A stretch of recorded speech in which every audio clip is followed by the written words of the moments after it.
고난으로 성취 십자가란 제목으로 같이 오늘 아침을 나누겠습니다. 십자가는 예수님의 영광이었습니다. 그런데 그 십자가의 특징은 고난이었습니다.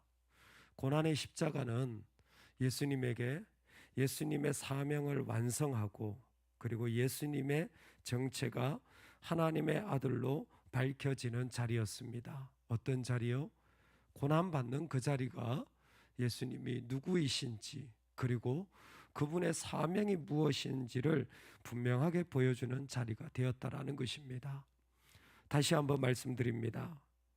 이룬 자리가 아니라 고난받고 버림받고 아파하는 그 자리가 그분의 사명이 무엇인지 그리고 진심으로 그분이 누구이신지가 드러나는 시간이었다라는 것입니다.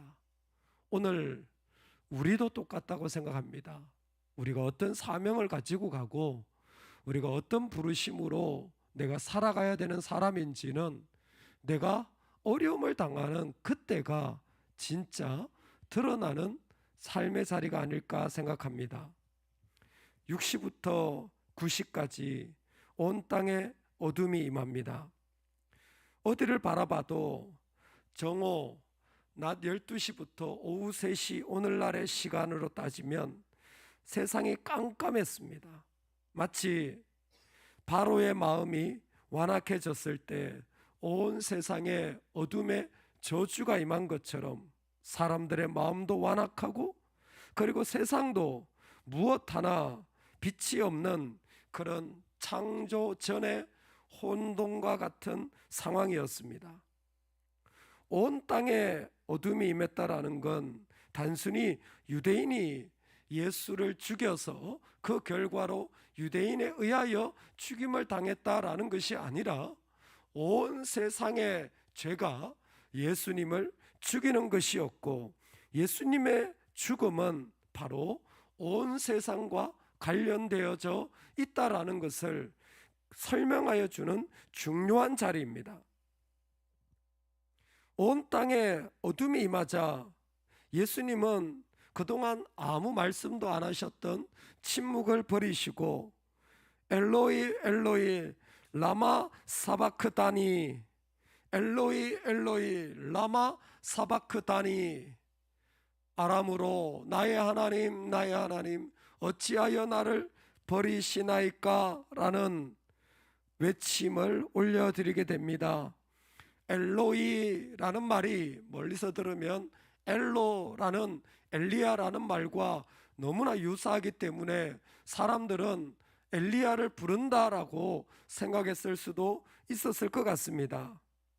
그러나 엘로이 엘로이 라마 사바크다나이 라는 말의 가장 큰 핵심은 예수님이 이 땅에서 완전히 버려졌다라는 것입니다.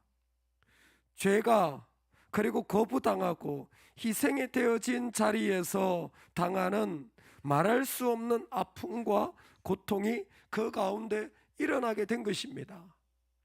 여러분, 그런데 우리가 당하는 가장 큰 두려움은 사람들과 연결되지 못하고 이 땅에 희생되어지고 일이 제대로 되어지지 않은 것 때문에 잠 못 이루는 정도가 되면 안 됩니다. 정말 이 십자가의 공포는 사람들이 버려서 내가 완전히 버려진 것도 공포스럽지만 정말 큰 아픔은 무엇이냐면 하나님과의 분리라는 것입니다. 엘로이 엘로이 하나님 내가 어떻게 하나님과 분리되어질 수 있습니까? 이것은 세상 어떤 것과도 비교할 수 없는 너무나 무서운 공포였습니다. 예수 그리스도는 한 번도 하나님 아버지와 분리된 적이 없으셨던 분입니다. 죄가 없으셨기 때문에 인간 예수님도 하나님과 분리되어질 수 없는 분이셨어요. 영광을 포기하셔도 그 안에 하나님의 영광을 생생하게 완전하게 기억하고 계셨던 분이셨습니다. 그런데 십자가의 공포는 죄가 이 땅이 사람들이 주는 공포가 아니라 하나님과의 분리되어지는 이 공포가 예수님에겐 가장 큰 아픔이셨던 것입니다. 우리의 영혼이 이 땅에 있으면서 가장 힘들고 수치스러운 자리가 무엇일까요? 세상에서 버림받는 것도 힘들고 내가 경제적으로 당하는, 육체적으로 당하는 어려움도 어렵지만 정말 믿는 자들에게 두려움은 혹여 내가 하나님을 부인할까, 하나님을 모른다고 하는 고통의 자리에 있을까라는 두려움입니다. 그래서 수많은 역사학자들은 어떻게 이게 가능한가? 고난받는 하나님의 아들, 조금 더 어울리지 않는다고 생각하는 것입니다. 하나님의 아들이 어떻게 고난받을 수 있나? 그래서 성경에서 이 고난받는 예수님의 모습을 빼버려서 만들어 설명하는 경우도 상당히 많았습니다. 우리가 가지고 있는 정경이죠. 정경 외에 외경이라고 하는 비슷하지만 정경이 되어질 수 없는, 하나님의 성경이 될 수 없는 그런 책들이 있습니다. 도마의 복음도 있고 그 중에 하나가 베드로 복음서도 있습니다. 베드로가 외쳤다고 말하는 복음이 있죠. 거기에도 보면 예수님의 십자가에 엘리 엘리 라마 사박다니 다 빼버렸어요. 어떻게 하나님의 아들이라면, 어떻게 신이라면 이렇게 고통받을 수 있나? 그건 허용되어질 수 없다라는 겁니다. 실제로 영지주의자들이라는 그 이후에 일어난 수많은 크리스찬들도 우리 영혼이 잘 되면 고통은 없다라는 그 고난의 자리를 다 빼버렸고, 오늘날 신앙생활 하는 사람들 중에도 예수님을 잘 믿으면 고난과 고통이 없다라는 복음을 전하는 사람들도 있습니다. 그건 성경이 말하는 복음과 전혀 다릅니다. 유대인들도 똑같은 생각을 했습니다. 그들의 랍비였던 아키바가 죽을 때에 그 죽음의 모습을 그들은 이렇게 묘사합니다. 그는 참으로 마음이 평안했고 제자들과 같이 있었고 그의 삶은 정리되었으며 하나님과 함께하며 쉐마를 암송했다. 얼마나 존경할 만하며 얼마나 아름답고 얼마나 거룩해 보이는 죽음입니까? 근데 예수님의 죽음은 그러시지 않았습니다. 예수님은 아름다운 구절을 암송하는 시간이 아니라 하나님과 분리되어지는 공포를 그대로 가지고 있었던 자리였습니다. 심지어 마가복음에서 신포도주를 예수님에게 먹이며 예수님을 조롱하고 그 고난을 조금이라도 삭감시키려고 병사들이 먹던 초로 만든 음료를 예수님에게 먹이려고까지 했습니다.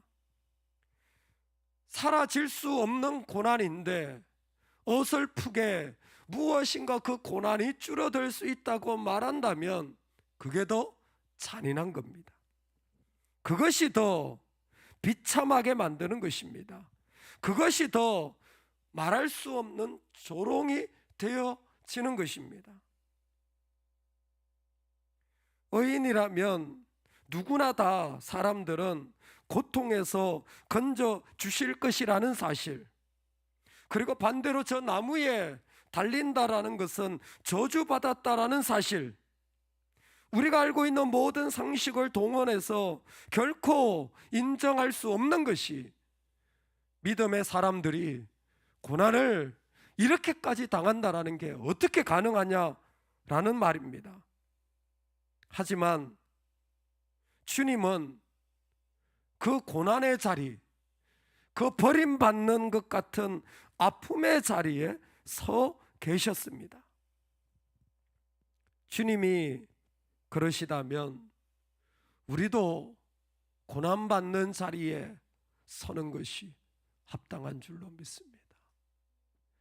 주님이 그 분리되는 고통의 자리를 벗어나지 않으시고 끝까지 그 자리에 계셨다면 우리도 그 자리에 서 있는 것이 옳은 줄로 믿습니다. 주님이 부인하지 않으셨다면 우리도 그 십자가 부인하지 않고 그대로 내 삶 속에 고백할 수 있으면 좋겠습니다. 내가 왜 이런 일을 당해? 라는 것이 아니라 내가 당해야 될 고통을 끝까지 부여잡고 그 자리에 죽어가는 것입니다. 그 자리에 그대로 순종하는 것입니다. 그런데 고난의 십자가는 놀랍게도 분명히 예수 그리스도의 사명을 완성하는 자리로 보여주신다라는 것입니다. 그분의 사명이 무엇입니까? 하나님이 세상을 사랑하시는 그 사랑이 우리에게 다시 흘러 들어오도록 죄의 장벽을 무너뜨리시는 것이었습니다. 놀랍게 그분이 당한 고통과 아픔은 이 세상 누구도 알 수 없는 하나님의 아들이 죽음을 당하는 어려움이셨고 말할 수 없는 아픔이셨지만 성전 그 성막이 찢어지며 지성소 앞에 휘장이겠지요. 하나님과 인간 사이에 있는 장막이 제거되어져서 언제라도 하나님의 임재에 들어갈 수 있는 일들이 가능하게 되었습니다. 이제는 희생 제사가 아니라 예수 그리스도의 죽으심을 통하여 하나님의 임재에 들어가게 되어지는 궁극적인 그분의 사명을 우리 가운데 완성하신 것입니다. 고난은 우리로 하여금 이 땅에 하나님이 나에게 주신 사명을 완성하는 통로가 되어지는 줄로 믿습니다. 주님이 십자가를 통하여 하나님의 임재의 길을 허락해 주셨다면 여러분은 이제 어떤 것도 다 이루어지게 된 줄로 믿습니다. 어떤 고통이 있더라도 그 십자가를 통하여 주님이 이루신 그 자리에 우리의 어떤 삶도 주님의 임재 가운데 가능한 줄로 믿습니다. 그 고통은 사명을 완성해 주셨을 뿐만이 아니라 그래서 우리가 하나님 앞에 언제라도 있을 수 있는 길을 허락해 주셨을 뿐만이 아니라 궁극적으로 그분이 하나님의 아들임이 드러나는 그분이 누구인지 드러나는 시간이 되었습니다. 예수를 향하여 서 있던 한 사람, 그리고 그분을 보고 믿을 수밖에 없었던 한 사람은 그는 진실로 하나님의 아들이었도다 라는 선언을 하게 됩니다. 이방인 백부장이 마가복음 전체를 통하여 예수님이 누구이신지를 수없이 증언하였지만 인간의 입을 통하여는 처음으로 증거되어지는 자리가 예수님이 고난받으시는 그 자리셨습니다. 백부장은 바로 예수 그리스도를 기적을 행하실 때, 사람들을 치유하실 때, 멋지게 설교하실 때가 아니라 고난받으시는 그 자리에서 그분이 누구이신지를 또렷하게 보며 고백한 것입니다. 그분의 고통과 그분의 절규를 보며 그분이 누구이신지를 깨닫게 된 것입니다. 놀랍지 않습니까? 어떻게 그 아픔의 자리가 그분을 드러내는 자리가 되었단 말입니까? 하나님의 아들이신 분이 어떻게 고난받는 것을 받아들일 수 있게 되었을까요? 믿음입니다. 믿음은 우리로 구원받게 하여 주는 믿음인 뿐만이 아니라 믿음은 고난의 자리가 하나님이 영광 받으시는 자리라는 것을 보게 하여 주는 능력의 자리인 거예요. 믿음은 고난받는 종이 하나님의 아들인 것을 보게 하여 주는 놀라운 하나님의 안경인 것이었어요. 하나님의 시각으로 볼 수 있도록 우리를 세우는 자리가 믿음이었던 것입니다. 그러므로 오늘 우리가 살아가는 삶의 자리에 고난받는다면, 아니 버림받고 비참함을 당한다면 이상하게 여기지 마시기 바랍니다. 그 자리 우리 주님이 서셨던 자리입니다. 그리고 그 자리는 주님이 우리에게 허락하시는 십자가의 자리인 줄로 믿습니다. 그 자리를 통하여 주님이 우리에게 허락하신 사명이 완성되어지는 축복이 있기를 원합니다. 그 자리를 통하여 우리의 사명은 이루어지게 될 줄로 믿습니다. 동시에 내가 바로 예수 그리스도의 제자인 것이 드러나는 자리, 고난의 자리 되기를 주의 이름으로 축원합니다.